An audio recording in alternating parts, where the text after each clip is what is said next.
Good evening, good afternoon, good morning, wherever you are in this astral plane, whether you are a resident of Earth or beaming in from one of the moons of Jupiter. This is Ancient Mysteries Unearthed. I'm your co-host, Brandon James Sim. This is Chris Noble, and today we have an exciting adventure. We're going into the mastery of stone in the ancient parts of the world, especially in the ancient hub of China. Throughout history, we see people not only being able to move, carve, and work with giant stones, but we also see them shape and master them in the way of removing stones. So, Chris, why don't we hop right into it? And why don't you tell our audience what we're dealing with today? Thank you, Brandon. Always a pleasure to be here, my friend. And yeah, everybody, we got a really interesting episode today because we're talking about megalithic anomalies in China. And when we talk about the ancient world, we know that China has a very rich history and one of the oldest recorded histories. However, we don't get a lot of the good, juicy, amazing information. And when I came across these anomalies recently, they blew my mind. And so in this episode, we're going to look at a cave system, but one cave in particular that is connected to actually over 20 other caves potentially. And these were all man-made caves, FYI. We don't know how, we don't know who, and we don't know why. So it's a complete mystery. And even the local archaeologists and stuff, they're all scratching their heads with this one. And then we'll look at the largest megalithic stone currently found on planet Earth. I'm sure there's probably even bigger ones still coming up, but we've got a big one. This one that we're going to look at here in China is going to make the, I think it's called the Stone of the Pregnant Lady that's in Baalbek, Lebanon. It's pretty, you likely, our beautiful audience, you guys probably know about that one. You sometimes see like 50 people standing on top of this huge block and they look like ants.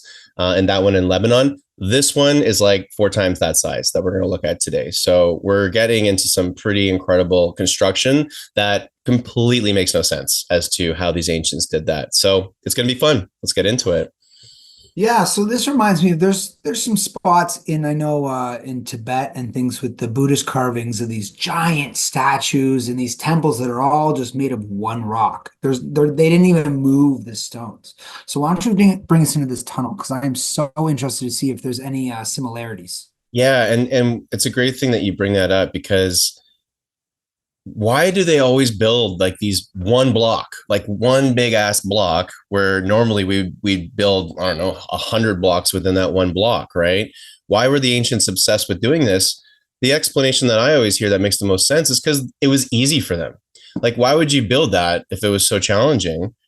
It probably wasn't for them. So we're going to start off with this cave system.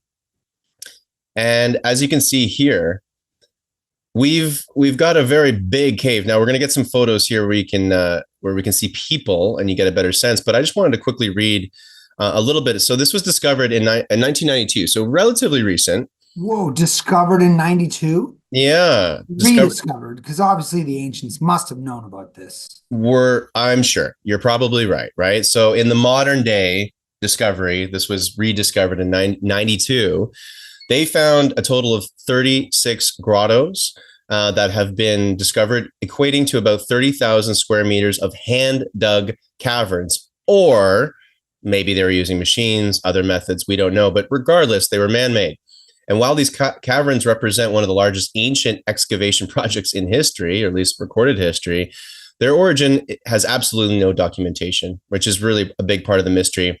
And in this photo here, this is a tunnel system outside of the cave system. So this is why people think that they might be connected. And we'll get into more detail, but if you can even see in this photo here, the lines on the wall are all the same type of straight line construction. And we're going to get more into that mystery. But that is one of the biggest mysteries, is the construction. So no one knows how they did this. The quantity of rock that would have been removed is the equivalent to 1 million cubic meters. So when experts consider the average digging rate of humans tasked with the tools at the time, and of course, again, we're thinking about stone tools, primitive tools. I don't think that was our context, not necessarily the context of the time, because that spiral look, to me, I just think of like a cartoon, like a drill, and like what you see in like the old cartoons with like a big drill bit and this thing plowing through there. That's what it looks like on the roof. Yeah, How do you do that with manual primitive tools? I don't know. Let us know in the comments, everybody. If you guys have a theory on this, let us know. So when they considered this average digging rate with the tools at the time, it would have taken 1,000 people working 24 hours straight for 6 years. Quite an incredible project. Obviously, it would have been done differently. We know that. There's no way they would have done it this way back in the time of this construction. So it's pretty incredible. Anyway, we've got lots of more things to show you guys today. I'm going to move over to a quick little video by a great channel, Mystery History. Check them out. We're just going to get a brief introduction on some more fascinating, mysterious facts about this fascinating cave system here, the Longyou Caves. In 1994, an extremely mysterious discovery would be made. Considered by the Chinese as the 9th ancient wonder of the world, a series of 24 ancient, artificial caves were discovered. Specialists have been quietly astounded by them. And the more we learn, the more of a spectacular and mysterious achievement they are seen to be. The first thing that struck explorers was their size. Each cave has a minimum floor space of 1,000 square feet, an unimaginable undertaking at the time they were thought to have been constructed. Officially dated prior to the dynasties of China, which began 3,000 years ago, meaning they are very, very old. The walls of the caves are scarred with strange uniform tool marks. The weird thing about the markings is that they are all set on a 60-degree angle. Every single chisel mark within the cave system without exception is on an exact 60-degree cutting angle. This has led many to suspect that the caves must have somehow been dug using advanced machinery. However, because this feature is unique within our current knowledge of ancient structures, the angle of cutting could indeed have been made by hand, with the purpose of decoration, but this would have made the job of cutting them out even more laborious. Additionally, once the caves had been assessed and explored, a remarkable thing was realized. Although the caves were the result of excavating thousands and thousands of tons of rock, this rock seems to have vanished from existence. There is no trace of a spoil pile anywhere to be seen. It is as if the caves have always been there. No traces of their construction has ever been found anywhere. No cave writings, drawings, tools, or human remains, and nothing within historical records. The caves... I was muted there. I have to pause it here because this bridge, I mean, sometimes we overlook these little things. And like, let's just take a moment. Look at the construction of this bridge. It's connecting to these caves. This is at the Longyou Caves system here. This is extremely complex construction already, right here. And this is stone again. So we're going to watch and see even more examples. There might be a little smaller, a little less in your face, but just keep an eye open for all these examples of more sophisticated architecture construction. I mean, it's pretty incredible. And if that's so old, then how's it still standing? Yeah. Look, I just passed a new condo build today. That's not going to last 100 years. So, like this is the thought. We got to remember this, people. And I know you're all brilliant, beautiful people watching this. I know you guys have an awesome, curious mind. So this is why it's like, we got to keep thinking, like, how did they do this? And what would we do today to reconstruct that and to make it last as long as it has? We're looking at this thousands of years later. Construction simply doesn't make sense, and any evidence for their construction doesn't exist. Add to this the fact that the cave systems predate Chinese civilization by some time and show evidence of being cut out by machine. And the Longyou Caves undoubtedly become a curiosity to scientific explanation and historical understanding, to say the least. These remarkable caves are a very strong and solid piece of evidence to suggest that advanced cultures have already been and gone on this planet, or that visitors of extraterrestrial origin. Oh yeah. Gotta love the ET origin, ancient alien stuff. So I'll just leave it on. This is not that long of a video, but we got other stuff I want to show you guys right now. But just look at the size of the people. Okay. Look at the size of this. This is a man-made, dug out cave. This is not natural. And just look at this pillar in the center here. So if you're listening, folks, we're looking at this large interior cave system with several, 2 or 3 massive pillars that are holding up the ceiling. But were these pillars, brought in and built up to hold up the ceiling? No, they're carved away from the existing rock in the cave, which once again is just so much harder to do. So if we've got any engineers, any architects you guys want to drop a comment, let us know, how would we do that today? And how do you think they did it in the past? Let us know, because it's just such a curiosity. Look at this now. So we're going to get into some of these. These are the carvings that you're going to see in these caves. Okay. The archaeology, or excuse me, the architecture and just the craftsmanship, these are reliefs. So a relief is when you carve into the rock to make your sculpture or your image pop out. So like 3D, which again is a lot harder than just carving into the rock to make an indent and create a shape or an image from that. This is a far more sophisticated and challenging way to do this into stone and into rock. So once again, we've got 24 separate chambers. I've seen other numbers up to 30 plus chambers. To date, this, according to enterthecaves.com, the Longyou Caves, they say that this, to date, 24 hand-carved caves encompassing a massive 30,000 square meters have been discovered. That's 322,917 square feet. That's a lot. This is a very intricate cave system. I don't remember if there's anything else in here. If you can even see, I'm going to zoom in a little bit on this image here. These are carvings on the pillars as well. And then look at the straight lines that they're using throughout the system. That's very consistent.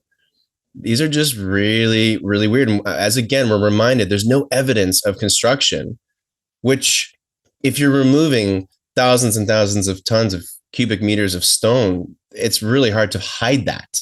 So once again, you know, why were these caves carved out? There's so many questions. We're going to keep moving along here. And how were these caves constructed? That's one of the biggest mysteries. We don't know. We'll let you speculate, lovely audience. But look at this. Once again, these straight lines. Like, Brandon, what do you think's going on here, dude?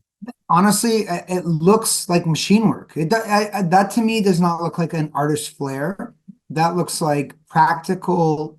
You know, if you were to drill into wood or into stone, it looks like machine marks, leftovers from the construction.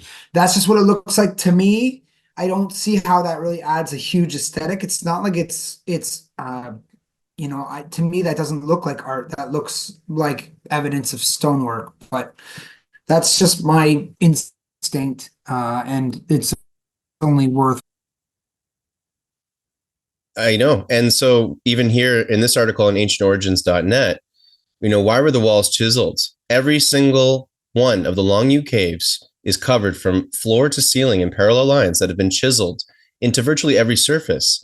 So this effect is uniform. It's a pattern throughout the caves, which would have required immense manpower, endless hours to create. And the question is why? And we simply have no idea. You're right. I don't know if it's that aesthetic. There might be a practical reason for that. I don't know. There's also a lack of fish in the Longyou Caves, which I guess is more rare because of the surrounding area likely has more fish. These ponds, yeah, typically teem with fish, which are easily caught. However, after the first cave was pumped dry, not a single fish was to be seen or any sign of life. I guess that is weird for that, for caves and things like that to do that.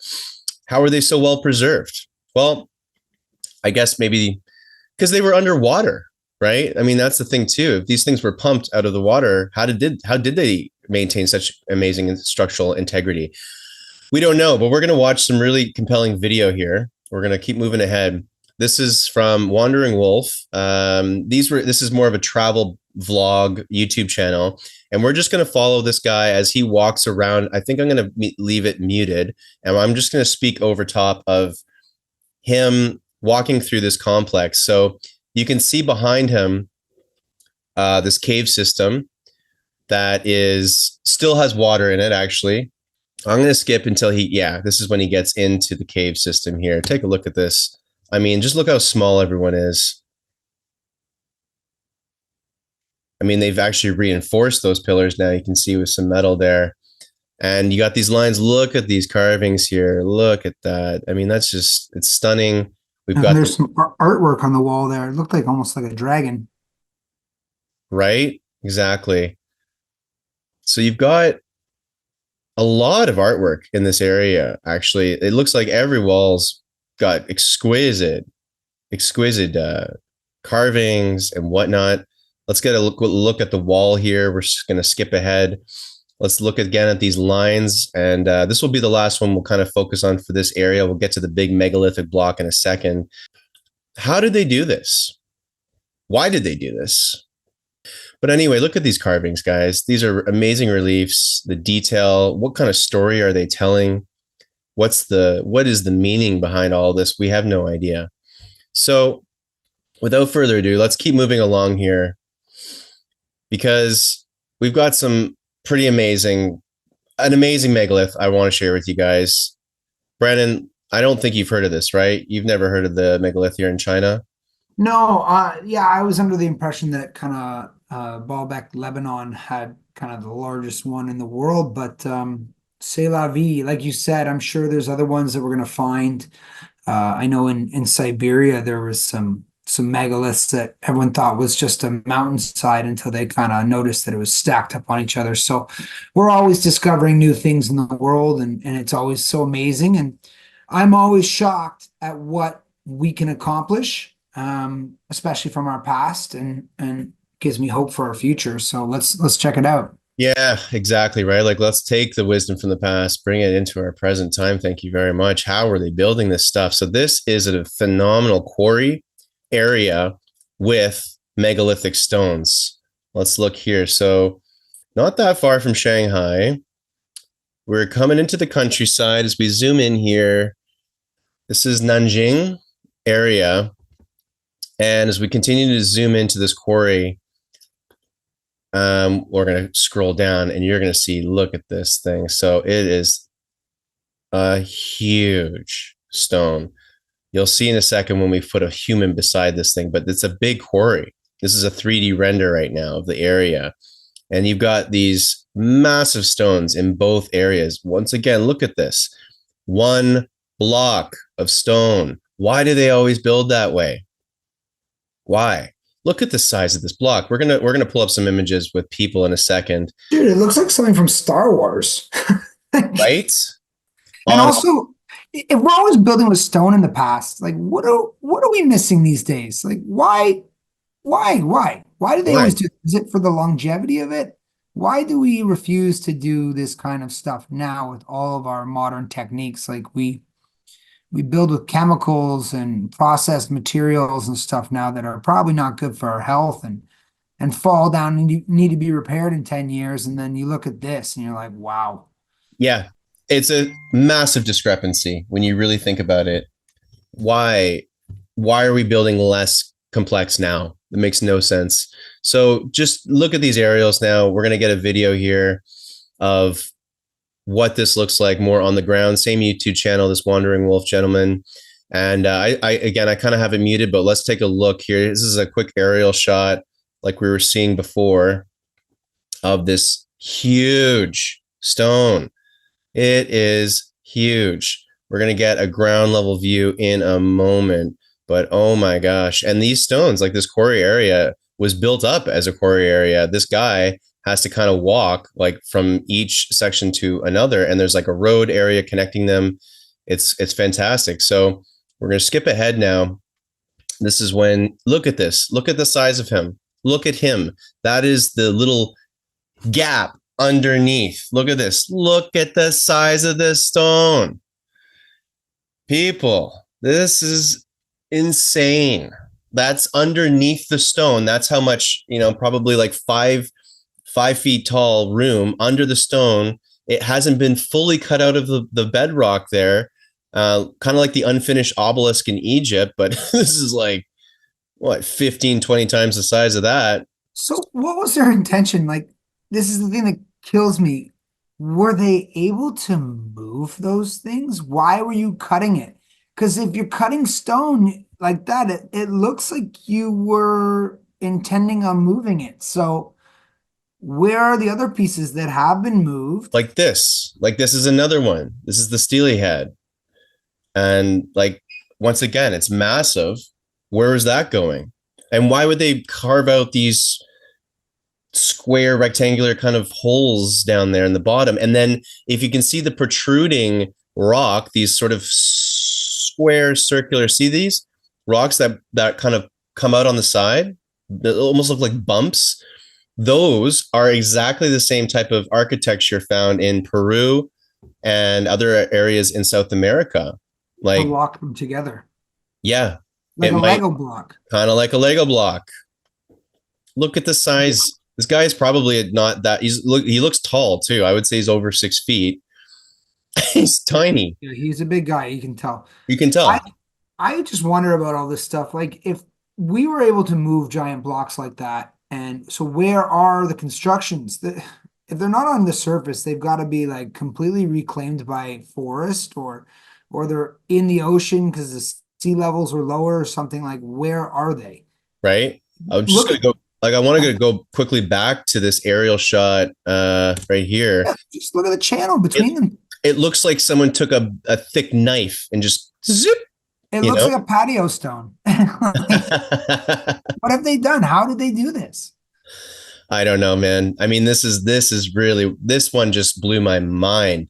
The cave is gorgeous and still really makes you scratch your head, but my goodness gracious, this thing is almost as tall as the Statue of Liberty. Oof. Thousands of years old. Come on. Come on. How do you do this? This is a huge operation. I just don't understand either why we always have to like clearly when I see that I'm going, okay, well that's not it doesn't line up with history either. Like Not at all. you know how they say multiverse, you always see that in all the movies these days. There's either like other realities that are bleeding into ours right now because we're going through some celestial or cosmic event, or our history was far more complex and rich than we give it credit for. So I just don't think that look at that. It's so precise. It's almost like I know. perfectly 90 degrees. And you got to think if it's older than we can remember, it's thousands and thousands of years of erosion on that too. So it was probably sharp as a friggin' knife's edge once upon a time. It Yep. just doesn't add up, man. None of it does. None of it does. Yangshan is the fact that it was seemingly abandoned, quite possibly due to cataclysm. In the midst of actually cutting some of the largest stone megaliths ever found on Earth, revealing in all its glory just how these stones were indeed detached from the Earth's bedrock, a question which had also remained unanswered for many years. Yangshan also reveals invaluable clues to how they could have been moved. The star of the show, an enormous stele weighing 16,250 metric tons, disputed to have been cut during the reign of the Yongle Emperor, the third ruler of the Ming dynasty in China, reigning from 1402 to 1424. However, although academia is seemingly willing to approach such subjects with an air of arrogance, often due to its in-depth, accurate understanding of said era, it inevitably becomes unstuck once one begins to explore their knowledge or indeed explanation of how these enormous stones were intended to be moved. Academia's illogical explanation of the site is as follows. In 1405, the Yongle Emperor ordered the cutting of a giant statue in this quarry for use in the Ming Xiaoling Mausoleum in dedication of his deceased father. 3 separate pieces were being cut: the rectangular base, the body, and the head. After most of the stone cutting work had been done, the architects conveniently realized that moving stones from the quarry to Ming Xiaoling and installing them there would not be physically possible. The body weighed 8,799 tons, and the steel's apparent head weighed 6,118 tons.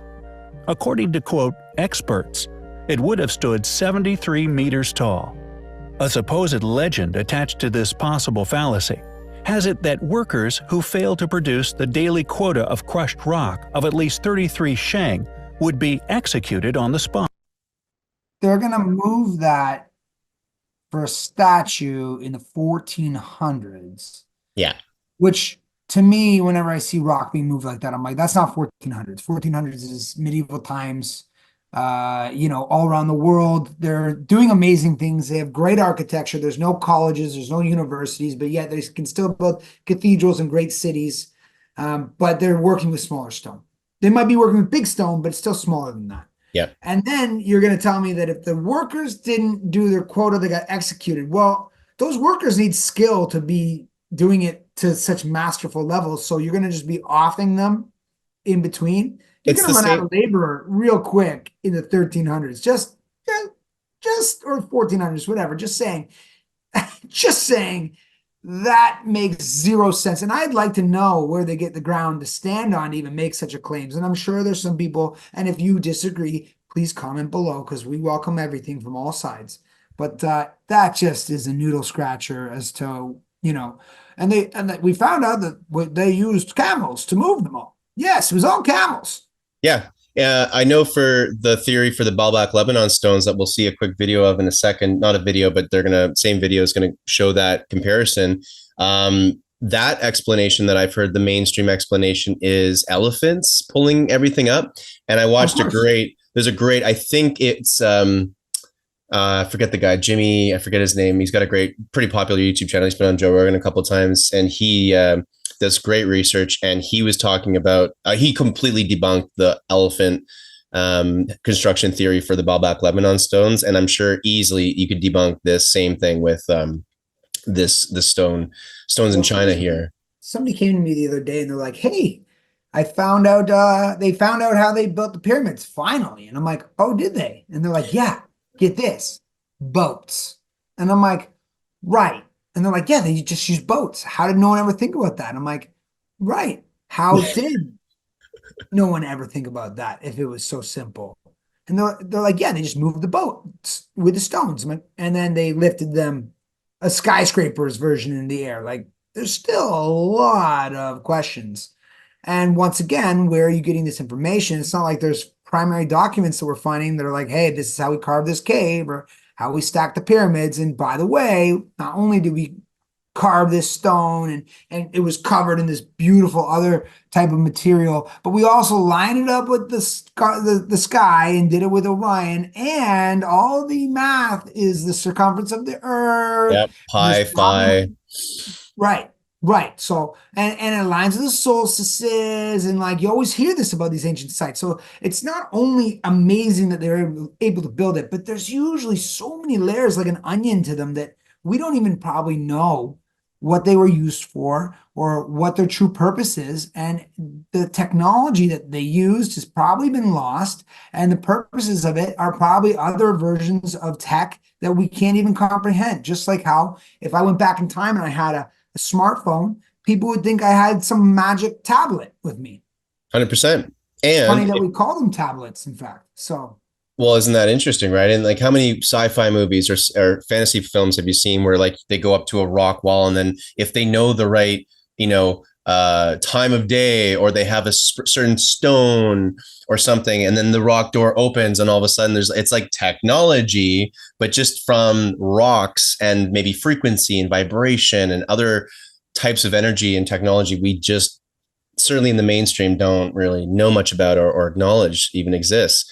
It's pretty nuts. So we'll wrap things up here with I think I got one more quick video. Now this is, it's the same one we were watching. I just wanted them to quickly touch on some comparison here. And so you'll get a sense of, I mean, there's some big megaliths out there, but these ones in China are unreal, like unreal, guys.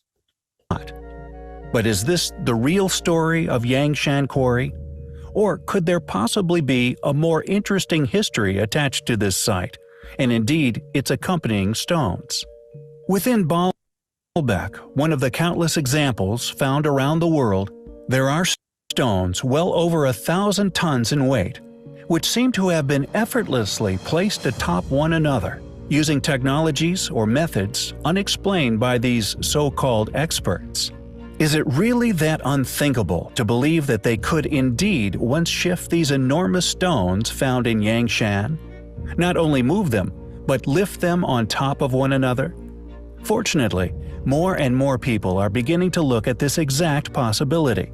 And with the mounting evidence in support of far greater antiquity surfacing every day, it is only a matter of time before these sites... Yes, before these sites become... even more mysterious, or at least maybe more acknowledged by the mainstream. I wanted to leave it on this image here. I mean, like, that's a human being, guys. I'll quickly make this one more little image here, one more big screen here. Look at the size of this person. Look at the size of this block. Look at the trees around. This is carved out of existing bedrock to form what? I don't know. To form something for what purpose? I don't know. Like, man, it's crazy, Brandon. It's crazy. It looks like several tennis courts. And you know what? I implore you, the viewer, to tell us what you think, not only about these sites, but other sites around the world, because they're all kind of connected. Megalithic stones. Yep. There was a period in our history that is so old, and the older we go back, the bigger the stones seem to get. So what do you think about it? We would love to hear your thoughts, comments. The best comment that we find, we will do a segment on it. All right. And also a big shout out to you guys for smashing that like and subscribe buttons, because we have hit 1,000 subscribers, which is a huge milestone for Chris and his channel here. And we just got to share the love to you guys and let you know that we appreciate your love and support and the open dialogue you have. And even those of you guys who like to post and don't agree with what we're doing here, we welcome that too, because it's a discussion. It's not a cult. And this is how we grow and learn from each other. So thank you so much for your support, for your love, for your skepticism. All of it's welcome. And everything on this channel has been so supportive so far, even when people don't agree. It's all just to foster thought and to inspire, and there's no negativity so far. So we love you guys for that. And we just want to give you a big shout out and a big thanks for that. Yeah, thanks everyone, and thanks for helping us get over 1,000 subscribers just a couple months ago. And we're really excited about how things can expand on this channel, and more importantly, just all the content we can continue to create for you guys. It's endless. We got infinite content here because we have infinite mysteries on this planet. Today, I wanted to close off, like you said, Brandon. Let's read a quick little comment from our channel here. You beautiful folks watching us. Watching us on YouTube or Rumble or wherever. I always go back to YouTube because that is my place right now. We'll see how things go in time. So I'm going to read from Tim Green, 8432. This was referring to our Antarctica Mysteries episode almost a year ago, but hey, it was a recent comment, so I thought I'd read it. I know this, he says, I know this is older. I don't know what he's trying to say, but for governments to mention that no one can go to Antarctica because of disturbing the ecosystem, I would deem false based on the mini nuclear reactors stationed and burying the spent materials in a pit and burning it. Just a thought. Great clip. Do more on it, please. Well, thank you, Tim Green. We appreciate you. And it's great that you guys comment on this, because we will go back into some Antarctica mysteries. I have been doing some more research on that, and we can definitely get an episode of that going on later. I've been asked by a couple more people on our comments. So you know what? We listen, and we will definitely create some more content around that.